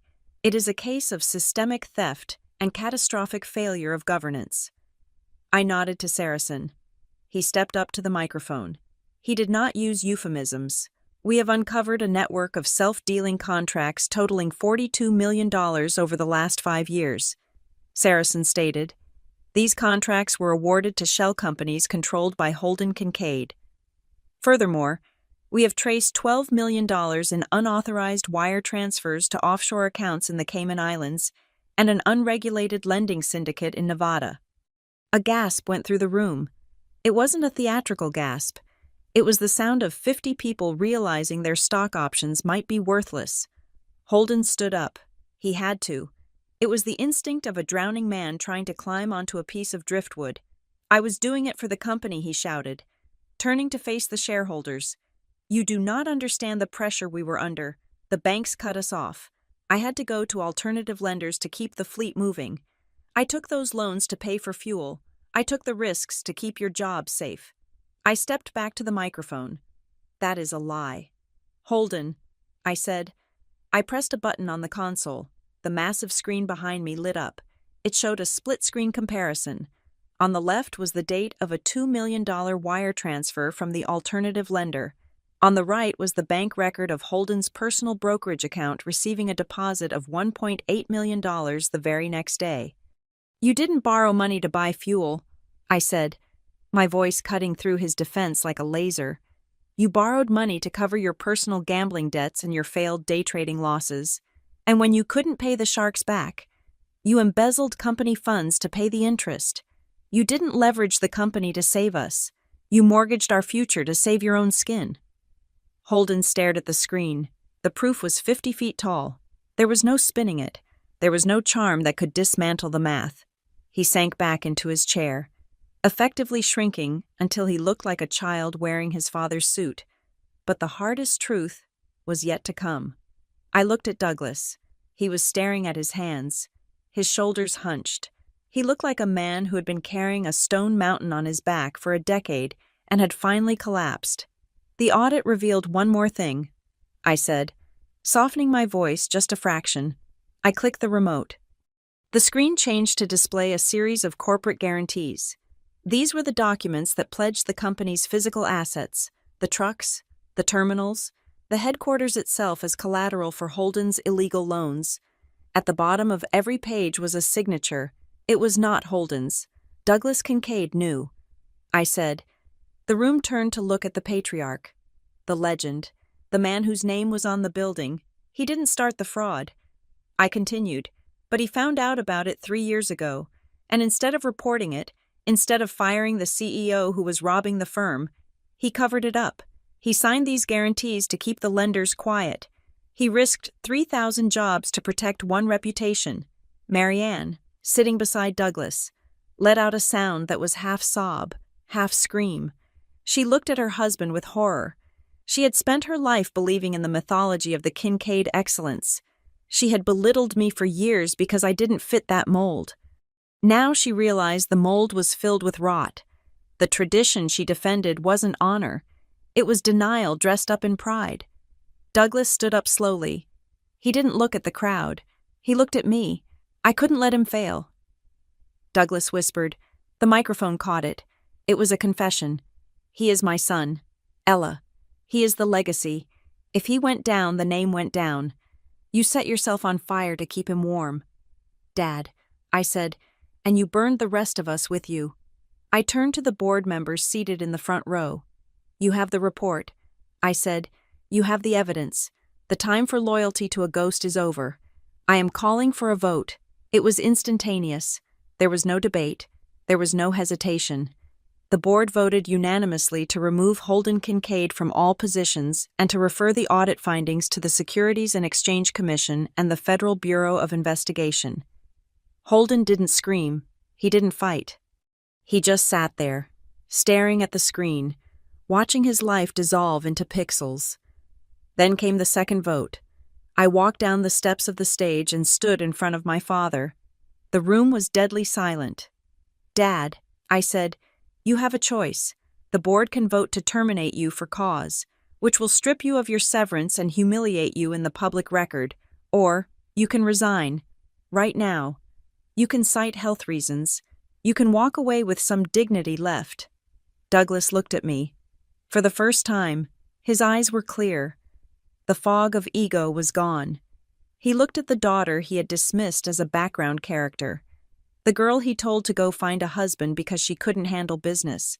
He saw the strength in my posture. He saw the mercy in my offer. He realized, 20 years too late, that the successor he had been praying for had been sitting at his table the whole time. I resign, he said.